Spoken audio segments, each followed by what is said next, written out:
Hello student, आज हम सभी 9 क्लास का 5th चैप्टर संस्थाओं में कामकाज पढ़ेंगे। हम लोग सब जानते हैं कि भारतीय संविधान के प्रमुख 3 अंग होते हैं। पहला विधायिका, दूसरा कार्यपालिका, तीसरा न्यायपालिका। इन तीनों के बारे में बारी बारी से पढ़ेंगे। सबसे पहले मैं विधायिका के बारे में बताऊंगी और इससे पहले लोकतंत्र के बारे में जानें।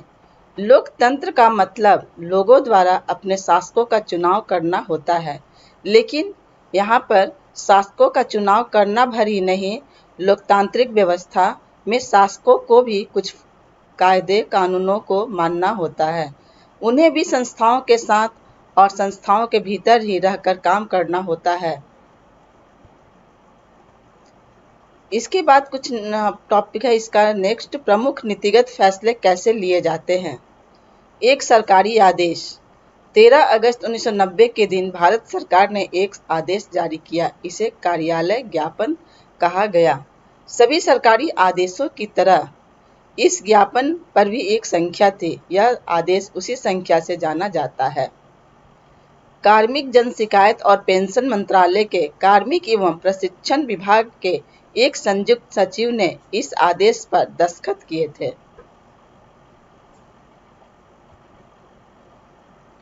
इस सरकारी आदेश में एक प्रमुख नीतिगत फैसले की घोषणा की गई थी। इसमें कहा गया था कि भारत सरकार के सरकारी पदों और सेवाओं में 27% रिक्तियां सामाजिक एवं शैक्षिक दृष्टि से पिछड़े वर्गों के लिए आरक्षित होगी। अब तक जिन जाति समूहों को सरकार पिछड़ा मानती है, उन्हीं का एक और नाम SEBC, socially and educationally backward classes है।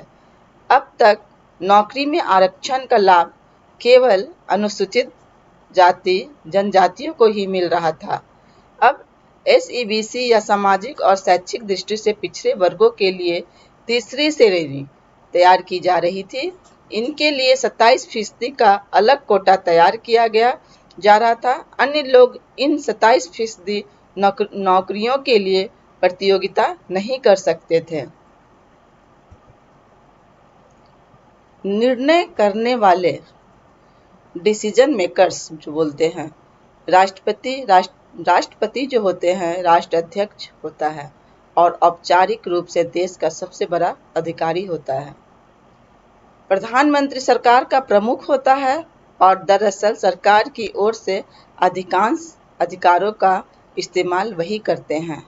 राष्ट्रपति और प्रधानमंत्री दोनों को दिखाया गया है। प्रधानमंत्री की सिफारिश पर राष्ट्रपति मंत्रियों को नियुक्त करता है। इनसे बनने वाले मंत्रिमंडल की बैठकों में ही राजकाज से जुड़े अधिकतर निर्णय लिए जाते हैं। संसद में राष्ट्रपति और 2 सदन होते हैं, लोकसभा और राज्यसभा। प्रधानमंत्री को लोकसभा के सदस्यों के बहुमत का समर्थन हासिल होना जरूरी होता है। नेक्स्ट टॉपिक है हमारा राजनीतिक संस्थाओं की आवश्यकता। प्रधानमंत्री और कैबिनेट ऐसी संस्थाएं हैं जो सभी महत्वपूर्ण नीतिगत फैसले करती है। दूसरा, मंत्रियों द्वारा किए गए फैसले को लागू करने का उपायों के लिए एक निकाय के रूप में नौकरशाह जिम्मेदार होते हैं। सर्वोच्च न्यायालय वह संस्था है जहां नागरिक और सरकार के बीच विवाद अंततः सुलझाए जाते हैं। भारत का सर्वोच्च न्यायालय।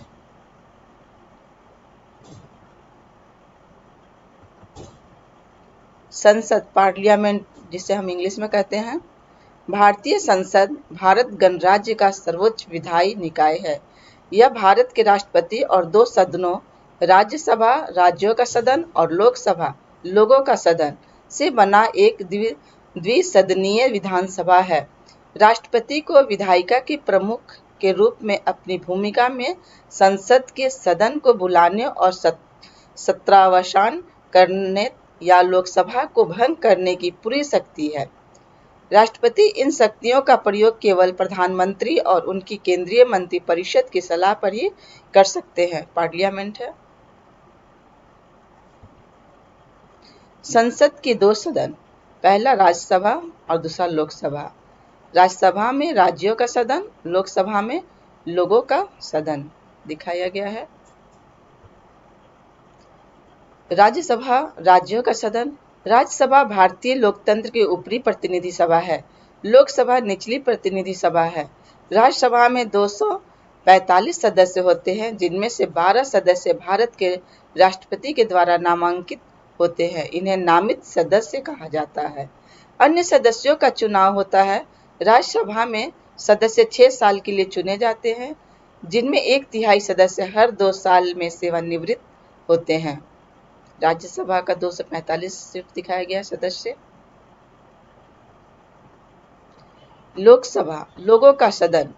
लोकसभा संवैधानिक रूप से लोगों का सदन भारत की द्विसदनीय संसद का निचला सदन है, जिसमें उच्च सदन राज्यसभा है।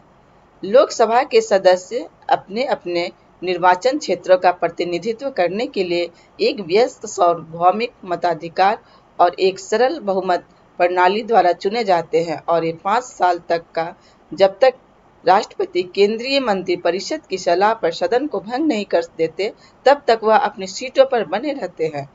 सदन संसद भवन नई दिल्ली के लोकसभा कक्ष में मिलता है।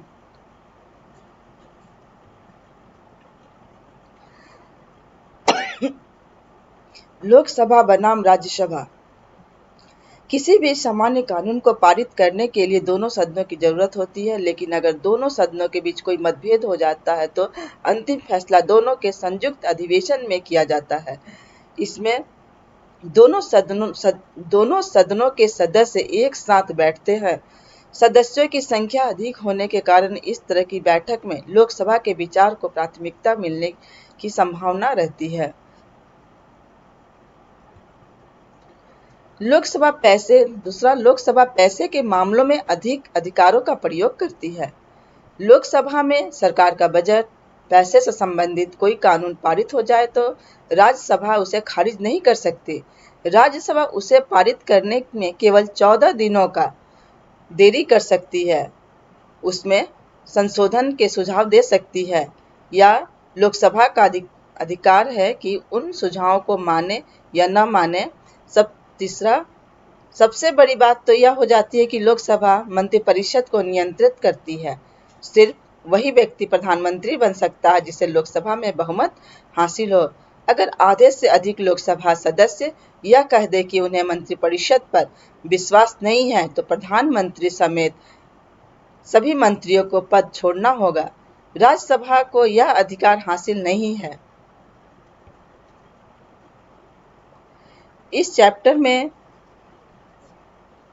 कुछ इम्पोर्टेंट क्वेश्चन है, जैसे आ जाते हैं कि विधायिका किसे कहते हैं, कार्यपालिका किसे कहते हैं, न्यायपालिका के बारे में हम नेक्स्ट वीडियो में बताएंगे। इसके बाद नेक्स्ट टॉपिक में हमारा रहेगा प्रधानमंत्री के बारे में जानकारी देना, राष्ट्रपति के बारे में जानकारी देना, उनके कार्यों कर्तव्यों के बारे में सब नेक्स्ट वीडियो में मैं एक्सप्लेन करूंगी। धन्यवाद बच्चों। मेरे वीडियो को लाइक कीजिए, चैनल को सब्सक्राइब कीजिए और अपने दोस्तों के बीच शेयर कीजिए।